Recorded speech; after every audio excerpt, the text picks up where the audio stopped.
আসসালামু আলাইকুম ওয়া রাহমাতুল্লাহি ওয়া বারাকাতুহু।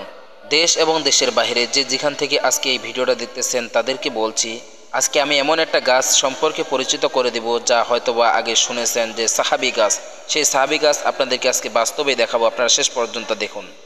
এটা হলো সেই গাছ যে 1500 বছর আগের কথা, যেখানে রাসূলুল্লাহ সাল্লাল্লাহু আলাইহি সাল্লাম ব্যবসার উদ্দেশ্যে তায়েফে যাওয়ার পথে এই গাছের নিচে বিশ্রাম করেছিলেন। আর সেই গাছে দূর দূরান্ত থেকে মানুষ আসে এখানে বিশ্রাম নিচ্ছে শুধু এক নজরে দেখার জন্য, এবং নিজে এই গাছের নিচে বিশ্রাম নেওয়াতে নিজেকে অনেক আনন্দবোধ করতেছে। আপনারা দেখতেছেন যে জায়নামাজ বিছানো রয়েছে, তারা দূর দূরান্ত থেকে এসে এখানে নামাজ আদায় করে এবং মন প্রাণ খুলে আল্লাহর কাছে দোয়া করে। আর সেই দোয়া অবশ্যই আল্লাহ তাআলা কবুল করবেন। আপনারা যে যেখান থেকে যেই দেশ থেকে দেখতেছেন এই ভিডিওটা অবশ্যই কমেন্ট বক্সে জানিয়ে যাবেন। তো ওই সাহাবী গাছ দেখে আপনাকে কেমন লাগলো, সাবস্ক্রাইব করে পাশে থাকবেন।